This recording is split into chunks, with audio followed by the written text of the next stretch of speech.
All right, good morning, everybody. Thank you very much for coming, and we have all survived, and I think the big thing is a round of applause for Chief Minter for surviving his first St. Patrick's Day weekend. Of course, we have our mayor, Eddie DeLoach, who will speak in a moment. Susan Broker, who has put this all together, and I'm not sure if she slept in the last 3 weeks, if you had any sleep whatsoever. Also, Chief Minter, as I mentioned, Chief Mark Revenue with Savannah Fire Rescue. Buddy Clay is here with Recorder's Court. Assistant Chief Gavin is here. Brent Boyd with Greenscapes. We brought a lot of these folks together if you should have any questions. Gene Pravat and John Denyon with Sanitation. And Bill Hubbard, the president of the Chamber of Commerce, is here as well. And all these folks, I'm sure, are already beginning to start preparing for next year. We're going to touch upon first just a few parking stats I wanted to get to you guys. 834 citations were given out. 265 of those were vehicles in no parking area. That was the main. Now, the Liberty Street Garage filled by 10:30 on Parade Day. The Robinson Street Garage filled by 11 o'clock. So folks did use the garages.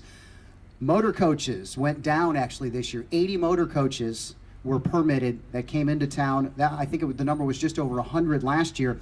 However, Uber and Lyft and those sorts of traffic vehicles nearly doubled. We don't really have a number of that, but that definitely went up, ride sharing.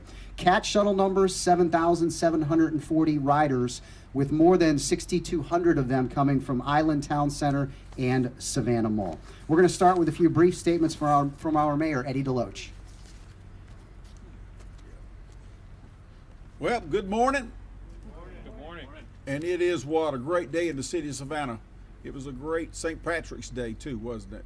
I don't know of anybody who had a better time there than I did, walking the street, speaking to everybody, and having a good time. But I'm here mainly to thank everybody who participated in taking care of everyone out there.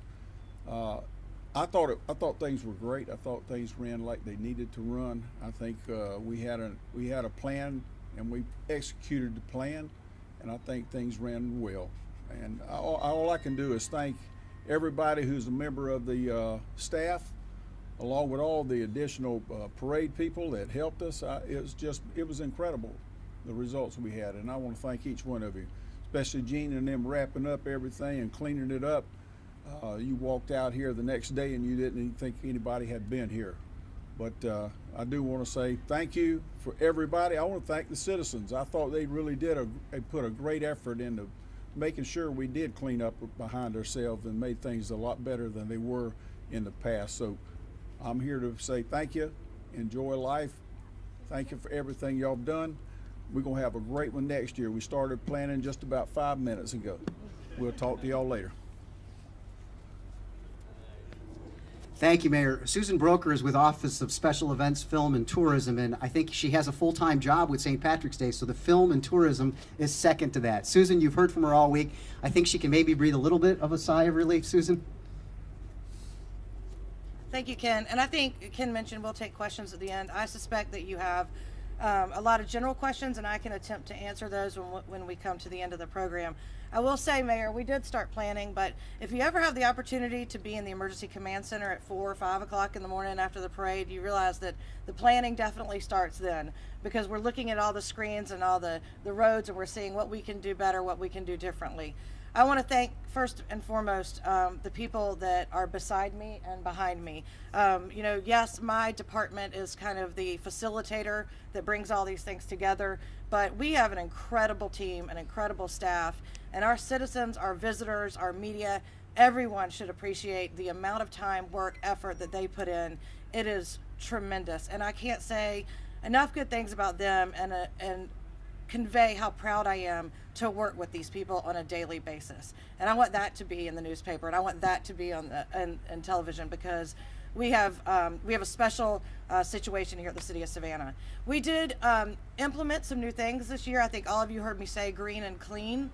While I got tied up in a lot of, really at Wright Square a lot, and I'm sure we can talk about that later, I did try to get around the parade and the festival event throughout the weekend, and I did see folks picking up. Certainly you're going to have trash, you're going to have litter when you have that many people, you have that much partying going on, but people did show an effort. They stopped me, they said, we're doing our best, we're doing what we can, thank you, City of Savannah. So I really want to compliment, as the mayor did, our citizenry for showing up and helping us, particularly in Wright Square at the end of the parade. Recorder's Court, Buddy's going to talk about a little more specifically, but I can tell you we do start our planning right now. We already have a meeting set up with the parade committee, and that's another one. We have established a relationship with our parade committee that like we've never had before, and that really, the success of that really showed that the partnership over the weekend with the cleanup, making sure we were communicating with each other, using their adjutant staff to assist with police and with code compliance. So all of us working together certainly yielded a safer, a better environment for all of our citizens. So I'm going to be quiet. I'm going to let Chief Minter speak. Just wanted to convey those thanks, and we will get to those questions that you have specifically about those areas. Thank you. Thank you, Susan. Obviously, the most important thing for any event that you have like this is public safety. And our two chiefs, First Chief Roy Minter will come up from the Savannah Police Department. And I want to say that they had a plan and they stuck to the plan. And there was a police presence downtown like none other. And I think that made for a real safe environment. Immediately after Chief Roy Minter, Chief Mark Revenue for Savannah Fire Rescue.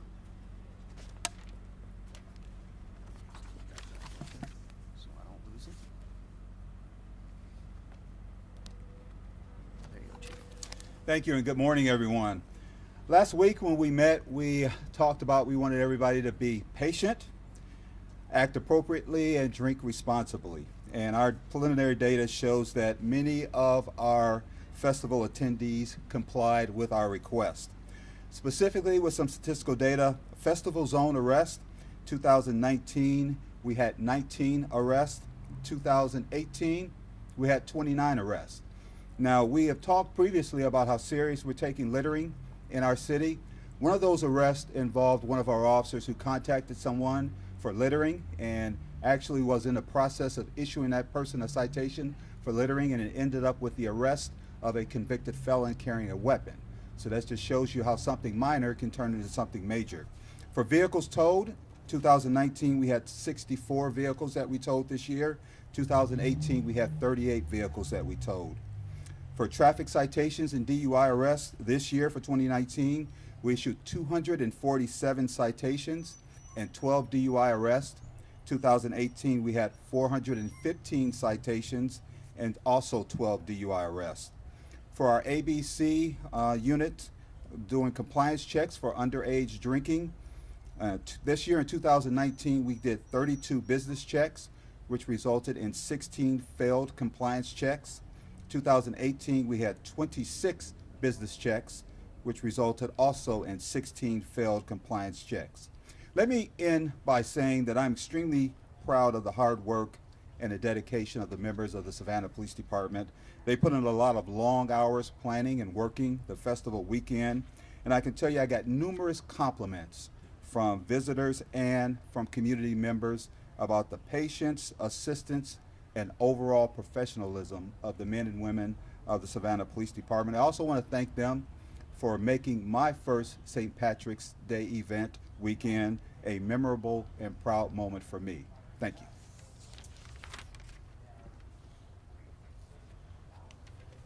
Thank you. This is a large team effort, and obviously Savannah Fire is proud to be part of that team. We had numerous staff out during the holiday festival. We conducted 243 fire safety inspections, and we conducted 63 inspections of food truck vendors.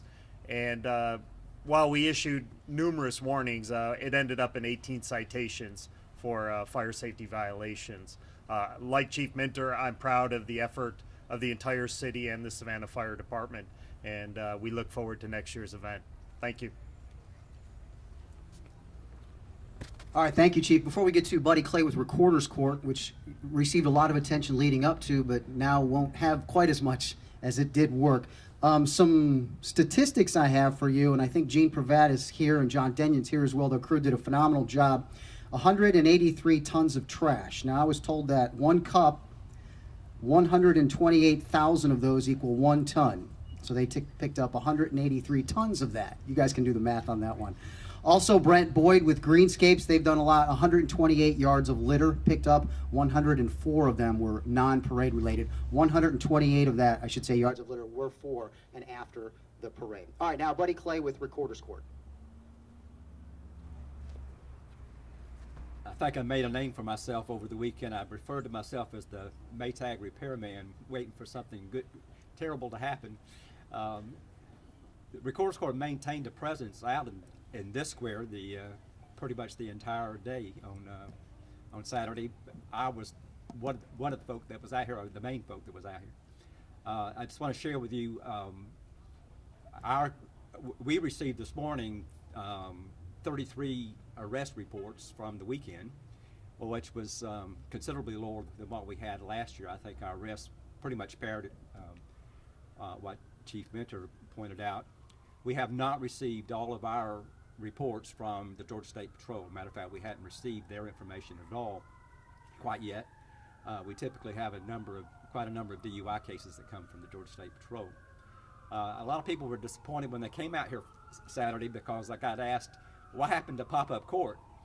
A new expression I'd never heard before. We shared that early in the process of planning that we really could not hold court physically out in the square. It's just not something that we could do.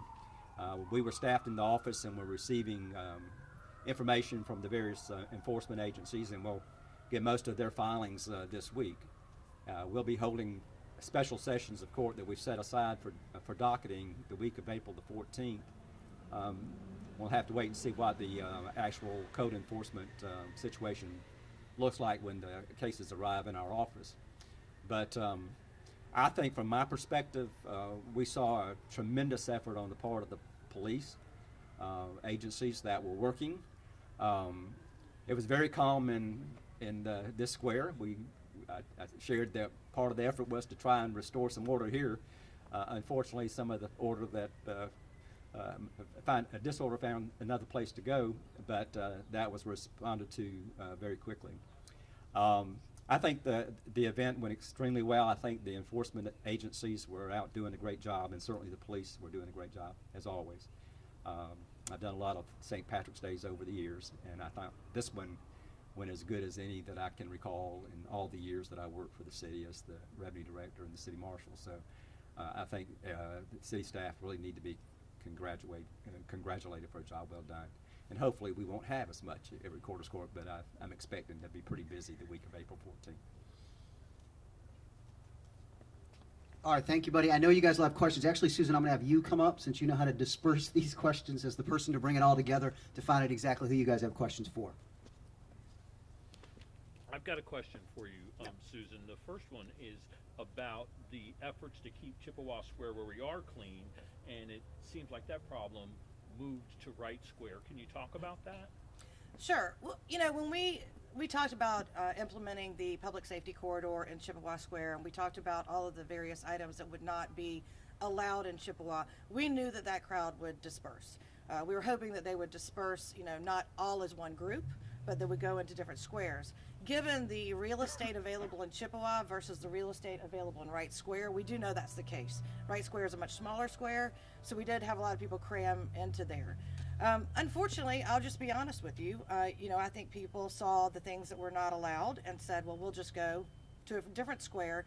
And instead of addressing the behavior, which would have been, hey, we won't bring the styrofoam cups and we won't bring the styrofoam coolers. We'll just do it in another square. Well, next year, we're going to look to stop those behaviors throughout. And I think I talked about that a little bit prior to the event. I will say in Wright Square, we did have a lot of litter. We had damage to some of the landscaping. The last time Greenscapes redid Wright Square was about 2 years ago. We are going to have to re-landscape that area, although the perennials will most likely come back. We did have a group of great Samaritans, not just good Samaritans, great Samaritans that stayed and helped us clean up. And that square within an hour to an hour and a half was beautiful. So it doesn't take a lot. So what I say to folks, I've said it time and time again in front of all of you, pack it in, pack it out. We're not asking a lot. What happens though is people get to drinking a little bit and they get a little bit sloppy, and next thing you know, there's a lot of litter on the ground. So I want to thank our citizens that did follow the rules. And especially those that stayed behind and helped us all clean up. We had police officers cleaning up, we had the city manager cleaning up, and we had our citizens. So it was a great effort. But you're right, we did move the problem to a different square. But I think I could speak for all of us when I say that we know what to do now. We will be implementing those some rules throughout the parade area and enforcing those next year. We have 363 days to get this right, and we're going to. What about on the recorder's court, and were any people actually processed, or am I to understand, Buddy, that nobody actually went through court? That's correct. That's correct. On Saturday. Well, why set it up if you're not actually going to have people going through the court system? I anticipated that was going to happen. Well, I think first and foremost, we wanted it to be a deterrent to certain behaviors. We also wanted to give people the opportunity to handle the recorder's court case right then and there. So I talked about before the event that fines would be reduced on that day. Say a litter fine might be $25 plus court costs. This week they're going to pay a little bit more than that. So we use that as an incentive. I think our intention was great to have recorder's court out here, not just for for our purposes, but to help the citizens. Look, you can go ahead and pay this litter ticket and get it taken care of. You don't have to come back next week. You don't have to go online, and we're going to charge you a reduced fee. So I think all in all, it would have been a good a good thing to deter some behaviors. We didn't have anybody go through the court. That's for various reasons. And I think next year we will work directly again with the judges and with Buddy and his staff to tweak that so that maybe it's a little more successful. We've had night court in the past and it's worked. We may look at doing something like that again for 2020. 2020 is a Tuesday event. So we're already thinking about some of the things that we can implement, some changes that are a little easier to implement on a Tuesday parade as opposed to a Saturday. Because a Saturday parade, you are reacting very quickly. The police, the code compliance, sanitation, greenscapes, you're trying to manage. So I think on a Tuesday event, we'll be a little more successful with that. I heard that there was a baby born on parade day. There was a woman in labor. So can y'all talk about that? Do y'all know? I heard there was a woman in labor. I can't. I do know that. I cannot confirm boy or girl or whatever. So. But will the parents get a special spot in next year's parade? Well, I tell you what, if the parents come forward, we'll make sure that they at least get a little special treatment, especially if maybe they name their child Patrick or Patricia. You talked about how planning begins at the Emergency Command Center, and what is witnessed going on there. Can you talk about a little bit what changes might be in store for next year as a result of what was witnessed then? Well, one of the things we looked at, Eric, was we have our motor coaches on Indian Street. This year, Kelly Tours handled their motor coaches on Turner Street. We definitely saw an improvement in terms of the traffic for those motor coaches, and I know that Ken mentioned we had fewer motor coaches this year, but I think spreading that out helps with traffic. We did see, late at night, we did have some backup in there, so we're going to be looking at different locations to handle that kind of traffic so that we don't get the queues on Montgomery and MLK that we had trying to leave town. So we're talking about that. With Recorder's Court, to piggyback on that again, we will look at night court for next year. In terms of code compliance, they even monitor how many assists they give people. So in other words, you have a code compliance person out here and somebody needs to know where they can reach an ambulance or where they can get to a command post. So we're really looking at making sure we maximize what the code compliance marshals can do. So we're looking at cross training all of the marshals so that, if a zoning marshal is out here, they can also, say, look at parking issues. I had my staff, for example, giving out parking citations between midnight and 4 a.m. on Friday.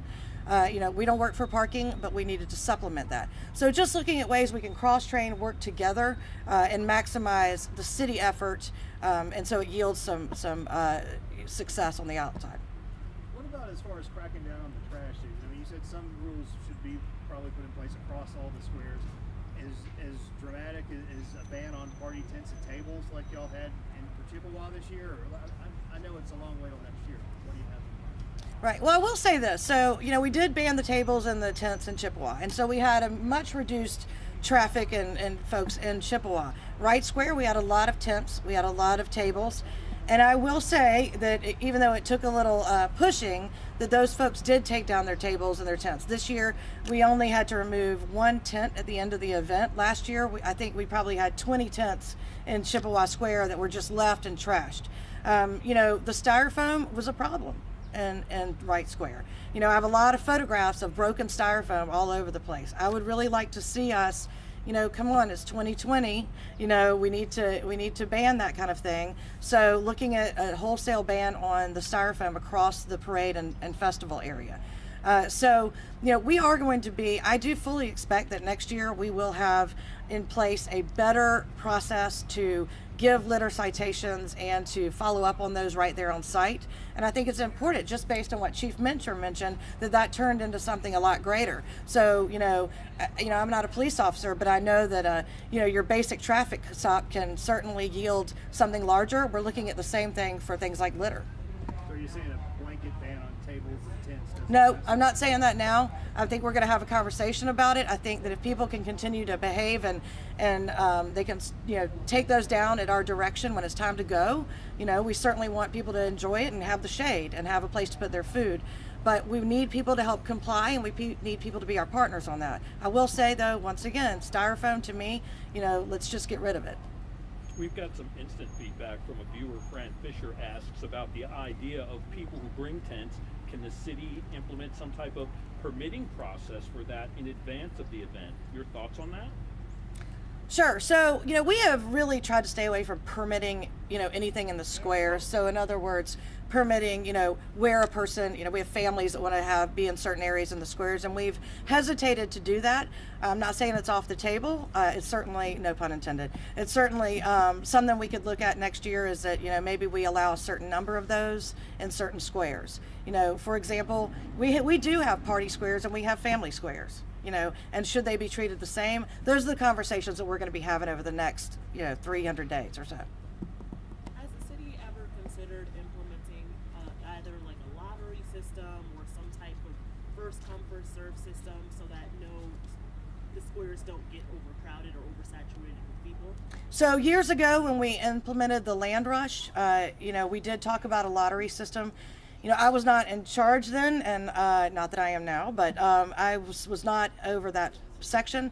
So I do know that the feedback I got was that it didn't really work, and there was no real fair way to do that, which is why we landed on the land rush. So, I don't know if you've seen that, but, we're riding around at midnight the night before. People are already setting up.